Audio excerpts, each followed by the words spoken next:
my friend, Mario takes a walk. It's not me, Mario. It has nothing to do with Mario Brothers.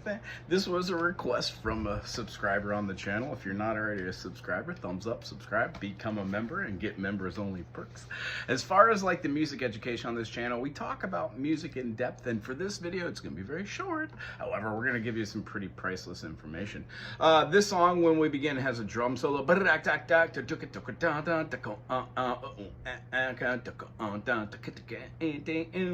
You can really do any type of chord progression that you want over here.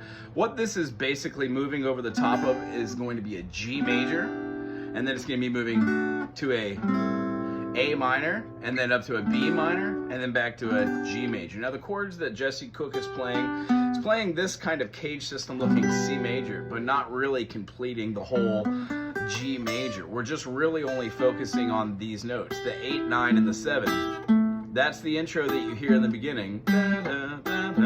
It goes up a little bit and then back down, so it's going to be using like our G and going up to A and back. So hypothetically, we could be viewing this in the key of E minor, and then it goes to our A minor and then back to E minor. So best possible way to explain this is it's kind of like a Spanish-Portuguese feeling over the top of it, almost like Paco de Lucia, Al Di Meola, but it's not as intense, and we're not really doing a standard cadence like an Andaluvian cadence where it does this A minor to like a G to an F to an E dominant, which would be a harmonic minor kind of thing.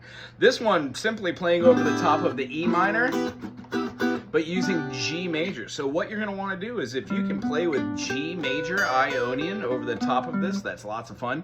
You can also do E natural minor, and then eventually once you get a little pizzazz behind it, add that major 7th back in there. E, F sharp, G, A, B, C, D sharp. And then we're going to be going back to our E note.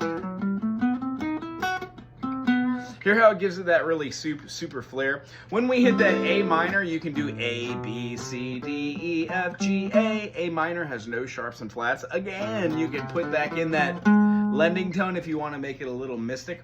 I would say try to get outside of your proverbial box and do something in Phrygian or Locrian. So that would require somebody in the band playing a minor 7th or a flat 5. If we're in the key of E minor, we would have something like a, how about like, or do-do-do-do-do. Well, that might be a little too far. That one feels good if you're doing it to diminished runs. However, we could do E, F. We're going to be doing our G, D. We could do another half step for a flat 5 for Locrian, which is really gets us out of the box. Do a whole step to get up to our 6, and then flat 7, and then 1. That really has a lot of pull and tension, and then our easy resolve would be back to the 1.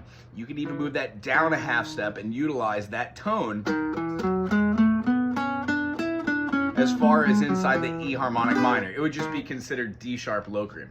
I hope this wasn't too over the top. If none of this made sense, subscribe. Put a little bit of information in your tool bag, and next time you're playing something that has this, you can do.